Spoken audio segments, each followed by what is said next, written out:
शिक्षा शास्त्र विषय के साथ सरस्वती ग्रुप से आप कॉलेजेस के ऑनलाइन प्लेटफॉर्म पे आप सभी का स्वागत करते हैं। जैसा कि हम लोग बीए सेकेंड ईयर शिक्षा शास्त्र का जो प्रथम प्रश्न पत्र शिक्षा में विज्ञान एवं सांख्यिकी है इसके बारे में पढ़ रहे हैं। तो इसमें हमारा जो चैप्टर चल रहा है वो है शैशवावस्था। तो शैशवावस्था के अंतर्गत जो हमारा टॉपिक आज का है वो है शैशवावस्था में सामाजिक विकास एवं सामाजिक विकास को प्रभावित करने वाले कारक। तो हम ये देखते हैं कि शैशवावस्था में सामाजिक विकास है क्या, किस तरह से सामाजिक विकास होते हैं, ठीक है, और किन किन अवस्थाओं में किन किन रूपों में हमें सामाजिक विकास देखने को मिलता है और इसके प्रभावित करने वाले कारक कौन कौन से हैं, इसके बारे में आज हमें पढ़ना है। तो सबसे पहले हम ये जानते हैं कि शैशवावस्था में सामाजिक विकास होता क्या है। जैसा कि आप सभी को पता है कि जो बालक जब जन्म लेता है तो जन्म लेने के समय वह एक प्रकार का अजैविक प्राणी होता है। उसके अंदर किसी भी प्रकार का कोई भी गुण नहीं होता है, न ही वह सामाजिक प्राणी होता है, न ही वह असामाजिक प्राणी होता है, जिसे हम सिर्फ एक अजैविक प्राणी के रूप में जानते हैं। जिस तरह से बालक का धीरे धीरे शारीरिक एवं मानसिक विकास होता है वैसे वैसे बालक का सामाजिक विकास भी होता है। बालक समाज में अपने परिवार में आता है और परिवार के अन्य सदस्यों के संपर्क में आता है और उन सदस्यों के माध्यम से बालक क्या करता है, समाजीकरण करता है, उनके द्वारा की गई एक्टिविटियों को क्या अनुकरण करता है और उस अनुकरण के माध्यम से अनेक प्रकार की तथ्यों का ज्ञान प्राप्त करता है। साथ ही साथ परिवार से जब वो बाहर निकलता है तो अपने पास परिवेश में जाता है, पास पड़ोस के साथ साथ वह अपने समाज में विद्यालय में जाता है, जिसके माध्यम से समाज के अन्य प्राणियों से, अन्य मानव प्राणियों से क्या करता है, मिलता जुलता है, जिसके माध्यम से उसके अंदर सामाजिकता का विकास होता है। इन रूपों में हम कह सकते हैं कि बालक के अंदर सामाजिक विकास होते हैं। तो जो शैशवावस्था में सामाजिक विकास होते हैं वो अवस्था के किन आधार पे होते हैं, उनकी विशेषताएं क्या क्या है, इस रूपों में हम देखते हैं, ठीक है। तो सबसे पहले जो शैशवावस्था की बात करते हैं तो शैशवावस्था में जो प्रथम माह होता है तो प्रथम माह में बालक का सामाजिक विकास किस रूप में होता है। तो यहाँ पे लिखा है कि शिशु किसी व्यक्ति या वस्तु को देखकर कोई भी प्रतिक्रिया नहीं करता। यानी कि हम कह सकते हैं कि शैशवावस्था का जो शिशु होता है जिसकी अवस्था या जिसकी आयु 1 माह की होती है तो वह किसी भी व्यक्ति या वस्तु को देखकर कोई भी प्रतिक्रिया नहीं करता है, जबकि वह आवाज एवं प्रकाश के प्रति प्रतिक्रिया करता है। यानी कि उसके संपर्क में अगर जो किसी भी प्रकार की कोई भी ध्वनियां आती हैं या कोई भी प्रकाश उसके संपर्क में आता है तो उसके प्रति वो क्या करता है, प्रतिक्रिया करता है, अपना हाव भाव करता है। लेकिन प्रथम माह में वह किसी व्यक्ति या वस्तु को देखकर किसी भी प्रकार की कोई भी प्रतिक्रिया नहीं करता।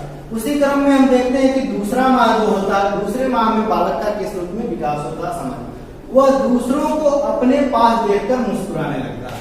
यानी कि उस बालक के संपर्क में कोई भी अन्य व्यक्ति आता है तो उन व्यक्तियों को देखता है और उनको देखकर क्या करता है, मुस्कुराने लगता है, ठीक है। इस तरह से उसका सामाजिक विकास दूसरे माह में दिखने को मिलता है। तीसरा क्या होता है, तीसरे माह में अकेला होने पर वह रोने लगता है। जब उसके संपर्क में कोई भी व्यक्ति नहीं होता है तो क्या करने लगता है, रोने लगता है, ठीक है। और वह इस 3 माह में अपने माँ और माँ के साथ साथ परिवार के जो भी अन्य सदस्य होते हैं उन सदस्यों को क्या करने लगता है, पहचानने लगता है कि यह हमारे परिवार के सदस्य हैं, हमारी माँ है, ठीक है। इस रूप में उसका सामाजिक विकास दिखने को मिलता है। उसी क्रम में चौथे माह में उस बालक का सामाजिक विकास किस रूप में होता है, तो चौथे माह में शिशु के साथ बात करने पर चुप हो जाता है और हंसता है। और जो मान लीजिए कि 4 माह का कोई बालक है और वो चिल्ला रहा है, रो रहा है, तो रोता है तो हम क्या करते हैं, उसके सामने जाते हैं, उसको बुलाते हैं, बाबू हेलो हेलो कुछ भी करके हम उससे बात करने का जब प्रयास करते हैं तो जब बात हम उससे करते हैं तो क्या करता है, रोना बंद कर देता है, चुप हो जाता है और आपके तरफ वो देखने लगता है। किस माह में इस प्रकार का विकास होता है, तो चौथे माह, ठीक है। इसी क्रम में जब 5वें माह में बालक जाता है तो 5वें माह में बालक क्रोध और प्रेम में अंतर समझ लेता है। किसमें क्रोध और प्रेम में अंतर, मतलब आप बालक के सामने क्रोध प्रकट कर रहे हैं या प्रेम प्रकट कर रहे हैं, इन दोनों में क्या कर लेता है, अंतर समझ जाता है। अगर जो हम उसके सामने हंसकर बात करते हैं तो वो भी प्रसन्न हो जाता है, अगर जो हम उसे डांटते हैं, गुस्से में बात करते हैं तो उससे स्पष्ट हो जाता है कि ये हमसे क्रोध कर रहे हैं, हमसे घृणा कर रहे हैं, ठीक है। इस तरह से हम कह सकते हैं कि 5वें माह में बालक क्रोध एवं प्रेम में अंतर समझ जाता है। छठवें माह में किस तरह से विकास होता है कि छठवें माह में परिचित अपरिचित में अंतर जानने लगता है। यानी कि जब बालक 6 माह का हो जाता है तो कौन परिचित है, किसके संपर्क में वह रहा है, कौन अपरिचित है, कौन नया सदस्य है, इनमें वो क्या करता है, अंतर जान लेता है। यानी कि इस समय तक वो अपने परिवार के सभी सदस्यों के बारे में जान चुका रहता है, उनसे हिल मिल चुका होता है और परिवार में अन्य किसी भी जगह से या अन्य परिवार से आने वाले सदस्यों को भी वह जान लेता है। यानी कि परिचित और अपरिचित में अंतर करना जान लेता है। ठीक है, इसी क्रम में हम देखते हैं कि जब वह बालक 8वें माह में जाता है तो क्या होता है। 8वें माह में वह बालक दूसरे व्यक्तियों के द्वारा कोई भी एक्टिविटी की जाती है, कोई भी क्रियाकलाप किया जाता है, कोई भी बात विचार विमर्श किया जाता है या कोई भी शब्द बोले जाते हैं तो उनका वह क्या करने लगता है, अनुकरण करने लगता है, बोलने का प्रयास करने लगता है। जैसे हम लोग छोटे बच्चे के सामने कहें पापा तो क्या करता है, पा माँ, इस तरह से करने का वो प्रयास करने लगता है। और वो किस माह में करने लगता है, 8वें माह में। इस तरह से हम देखते हैं कि 8वें माह में उस बालक का सामाजिक विकास इस रूप में होता है। ठीक है, उसके बाद से 1 वर्ष, जब बालक 1 वर्ष का हो जाता है तो 1 वर्ष में उस बालक में सामाजिक विकास किस रूप में दिखने को मिलते हैं, कौन सी विशेषताएं होती हैं, इसके बारे में बताएं। तो 1 वर्ष में बालक जो होता है वो किसी कार्य को मना कर देने पे नहीं करता।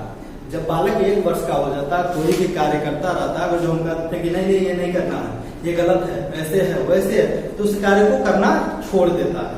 ठीक है, लेकिन जो ही वो दूसरे वर्ष में जाता है, दूसरे वर्ष में जाता है तो वह परिवार की कोई भी वयस्क या प्रौढ़ या कोई भी सदस्य किसी भी प्रकार की कोई भी एक्टिविटी करता है, कोई भी कार्य करता है तो उस कार्य को वो करना आरंभ कर देता है, उस कार्य का अनुकरण करता है और उस कार्य को करने के लिए वो सक्रिय हो जाता है। इस तरह से हम कहते हैं कि देखते हैं कि 2 वर्ष में वह बालक, शिशुअवस्था का वह बालक अपने परिवार का एक सक्रिय सदस्य के रूप में अपने आप को उभारने लगता है, प्रदर्शित करने लगता है। ठीक है, इसी क्रम में 3रे वर्ष में क्या होगा कि 3रे वर्ष में उस बालक की कौन सी विशेषताएं दिखने को मिली। 3रे वर्ष में वह बालक दूसरे बालकों के साथ खेलने लगता है। यानी कि पास पड़ोस के जो भी अन्य बालक होते हैं इन बालकों के साथ खेलने लगता है।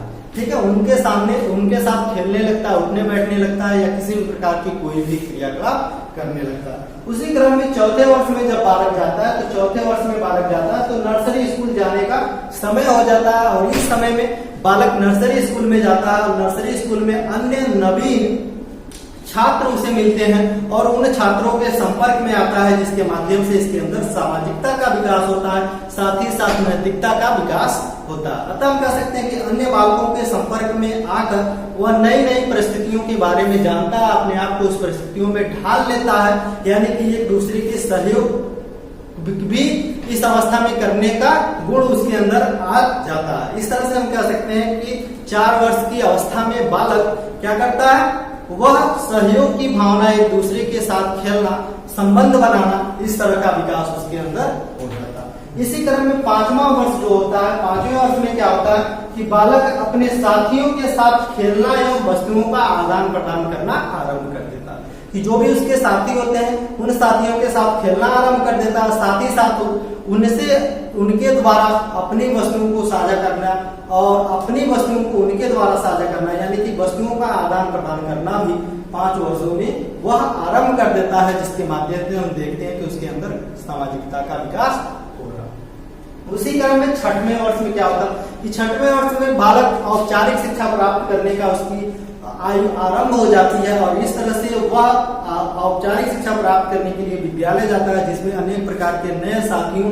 को बनाता है और उन साथियों के साथ मिलजुल कर रहता है, खेलता है और साथ ही साथ सहयोग की भावना का विकास यानी कि नैतिकता का विकास भी उसके अंदर दिखने को मिलता है। इस तरह से हम कह सकते हैं कि इस 6 वर्ष की आयु में बालक के अंदर इन रूपों में सामाजिक विकास दिखने को मिलता है। ठीक है, इसी क्रम में अब इसके बाद से जो हमारा टॉपिक है वो है सामाजिक विकास को प्रभावित करने वाले कारक।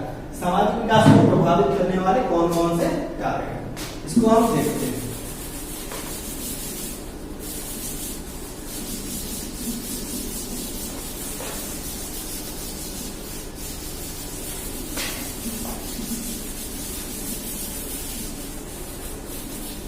ठीक है, सामाजिक विकास को प्रभावित करने वाले कारक, प्रभावित करने वाले कारक अब कौन कौन से हैं? हम देखते हैं कि सहस्यावस्था में बालक के सामाजिक विकास को प्रभावित करने वाले कारक कौन कौन से, जिसमें पहला है वंशानुक्रम। क्या है? वंशानुक्रम। दूसरा है शारीरिक एवं मानसिक स्वास्थ्य, शारीरिक एवं मानसिक स्वास्थ्य। तीसरा हम देखते हैं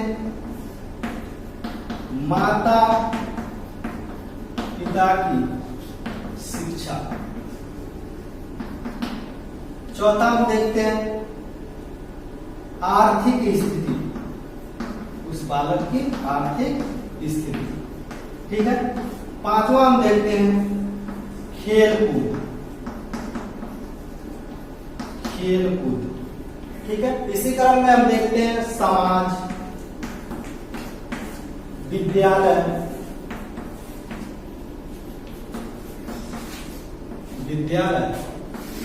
हम देखते हैं शिक्षक,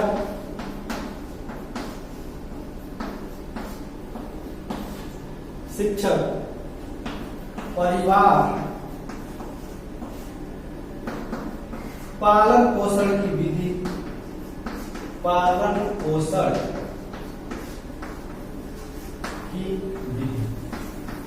यह ऐसे तथ्य हैं या ऐसे कारक हैं जो बालक के सामाजिक विकास को प्रभावित करते हैं। अब इसमें सबसे पहले हम देखते हैं कि वंशानुक्रम, वंशानुक्रम किस प्रकार से बालक के सामाजिक विकास को प्रभावित करता है। वंशानुक्रम क्या होता है? आपको पता है कि माता पिता के द्वारा जो प्राप्त गुण होते हैं, जो पैतृक के माध्यम से पीढ़ी दर पीढ़ी हस्तांतरित होते हैं, प्रक्रिया वंशानुक्रम कहलाती है। अतः हम कह सकते हैं कि माता पिता का जैसा सामाजिक वातावरण होगा, जैसा सामाजिक व्यवहार होगा, उनका जिस रूप में सामाजिक विकास हुआ होगा, उसी रूप में बालक का भी सामाजिक विकास होगा। अतः हम कह सकते हैं कि बालक के सामाजिक विकास में वंशानुक्रम का प्रभाव पड़ता है। ठीक है। दूसरा जो है शारीरिक एवं मानसिक स्वास्थ्य। आपको पता है कि जिस तरह से बालक के शारीरिक और मानसिक विकास होते हैं, उसी रूप में बालक का सामाजिक विकास होता है। अतः सामाजिक विकास में बालक का शारीरिक एवं मानसिक स्वास्थ्य का होना आवश्यक है। जब तक बालक का शारीरिक एवं मानसिक स्वास्थ्य अच्छा नहीं होगा, तब तक उस बालक का सामाजिक विकास अच्छा नहीं हो सकता। अतः हम कह सकते हैं कि शारीरिक एवं मानसिक स्वास्थ्य के द्वारा ही बालक का सामाजिक विकास होगा। उसका शारीरिक और मानसिक स्वास्थ्य अच्छा नहीं होगा तो सामाजिक विकास अच्छा नहीं होगा। शारीरिक मानसिक स्वास्थ्य अच्छा होगा तो उसका सामाजिक विकास भी अच्छा होगा। अगला है माता पिता की शिक्षा। अगर जो माता पिता शिक्षित है तो वह अपने समाज को मेंटेन किया है, समाज में किस तरह से रहना, समाज की शैलियां क्या है, रीति रिवाज परंपराएं क्या है, रूल कैसे हैं, इस प्रकार का विकास अपने बालकों में करते हैं। अतः हम कह सकते हैं कि माता पिता का शिक्षा का प्रभाव बालक के सामाजिक विकास पे पड़ता है। अगला है आर्थिक स्थिति। बालक की आर्थिक स्थिति कैसी है? जिस प्रकार से बालक का आर्थिक स्थिति होगा, उसी प्रकार से बालक का सामाजिक विकास होगा। यानी कि बालक धनवान है, धनी वर्ग से बिलोंग करता है, तो उसका जो परिवार होगा वह धनी व्यक्तियों के संपर्क में होगा और अच्छे विद्यालयों में शिक्षा प्राप्त करेगा, जिसके माध्यम से उस बालक का विकास भी अच्छे रूपों में होगा। अगर तो वहीं पे हम देखते हैं कि उसकी आर्थिक स्थिति सही नहीं है, गरीब परिवार से बिलोंग करता है, तो अच्छी शिक्षा प्राप्त नहीं कर पाएगा, अच्छे समाज में वो नहीं रह पाएगा, जिसके माध्यम से उसका विकास अच्छे से नहीं हो सकता। अतः हम कह सकते हैं कि आर्थिक स्थिति का भी प्रभाव पड़ता है। खेलकूद का भी सामाजिक विकास में प्रभाव पड़ता है, क्योंकि आपको पता है कोई भी खेलकूद, कोई भी गेम, ठीक है, अकेला नहीं खेला जा सकता। वो उसमें क्या होते हैं, कई साथियां होते हैं, कई लोग होते हैं, जिसके माध्यम से सामाजिकता का विकास होता है और एक दूसरे के प्रति सहयोग की भावना, आदर की भावना, सम्मान की भावना विकसित होती है, जिसके माध्यम से हम कह सकते हैं कि खेलकूद के द्वारा बालक के अंतर्गत सामाजिक विकास होते हैं। ठीक है। अगला है समाज, समाज की रीति रिवाज परंपराएं। तब हम कह सकते हैं कि जिस प्रकार से समाज का आदर्श होगा, जिस प्रकार से समाज विकसित की विधियां होंगी, उसी प्रकार से उस बालक का विकास होगा। जिस प्रकार के समाज से वो बिलोंग करता है, उस समाज की विधियां, उनके कौशल क्या है, उनके रीति रिवाज परंपराएं क्या है, उन समाज में व्यक्तियों का हम कह सकते हैं कि उत्तरदायित्व किस रूप में है, उसी रूप में उस बालक का विकास होगा। अतः हम कह सकते हैं कि बालक एक सामाजिक प्राणी है, यानी कि मानव जितने भी हैं सभी क्या सामाजिक प्राणी है। जिस प्रकार से उनका समाज होगा उसी रूप में उनका विकास होगा, यानी कि समाज का प्रभाव बालक के सामाजिक विकास पे होता है। अगला है विद्यालय। विद्यालय एक ऐसा हम कह सकते हैं कि संस्था है या स्थान है जहाँ पे अनेक समाज से बालक क्या कहते हैं, अनेक वातावरण से बालक एक जगह इकट्ठा होते हैं, जिसके माध्यम से बालक एक दूसरे के बिहेवियर को जानता है, पहचानता है, उनके साथ रहता है, साथ ही साथ नैतिकता का उसके अंतर्गत विकास होता है और सहयोग की भावना का भी विकास होता है, जिसे हम कह सकते हैं कि बालक के सामाजिक विकास पर विद्यालय का प्रभाव पड़ता है। अगला है शिक्षक। शिक्षक एक ऐसा व्यक्तित्व है जिसके माध्यम से क्या होते हैं, बालक के ऊपर प्रभाव पड़ते हैं, यानी कि एक अच्छा शिक्षक अपने व्यक्तित्व के माध्यम से, अपने व्यवहार के माध्यम से, अपने शिष्टाचार के माध्यम से, अपने कर्तव्यनिष्ठता के माध्यम से अपने छात्रों के ऊपर प्रभाव डाल सकता है, जिसके माध्यम से उस बालक का विकास उस शिक्षक के भांति हो सकता है। क्योंकि शिक्षक क्या माना जाता है, समाज का दर्पण माना जाता है, इसलिए बालक के सामाजिक विकास में शिक्षक एक बहुत ही महत्वपूर्ण कारक है। उसी रूप में परिवार भी आपको बताया कि बालक का जो प्रथम हम कह सकते हैं कि समाजीकरण का जो केंद्र होता है वो क्या होता है, परिवार होता है। परिवार के जितने भी सदस्य होते हैं उन सदस्यों के माध्यम से वो क्या करता है, अनेक प्रकार की क्रियाओं का अनुकरण करके उस बालक का समाजीकरण होता है। तब कह सकते हैं कि बालक के सामाजिक विकास में परिवार का भी प्रभाव पड़ता है। साथ ही साथ पालन पोषण। अगर इसमें क्या होता है कि अगर जो किसी एक परिवार के द्वारा अपने बच्चों को विशेष रूप से कोई भी सुविधाएं दी जाती है, ठीक है, तो वह आगे चल के सामान्य बच्चों के साथ अपने आप को समायोजित नहीं कर पाता, कहीं भी अपने आप को वह अलग रखने का प्रयास करता है, जिसके माध्यम से हम कह सकते हैं कि पालन पोषण का भी सामाजिक विकास में प्रभाव पड़ता है। अगर जो एक बालक को परिवार के द्वारा सामान्य परिस्थितियों के आधार पर उसका पालन पोषण किया जाए तो वह बालक कहीं भी अपने आप को समायोजित कर सकता है, ठीक है। इस तरह से हम कह सकते हैं कि बालक के सामाजिक विकास को प्रभावित करने वाले अनेक प्रकार के कारक हैं जिसे हमने आपको बताया, और इस तरह से आज की हमारी वीडियो समाप्त होती है। मिलते हैं हम अगले क्लास में, इसके लिए धन्यवाद।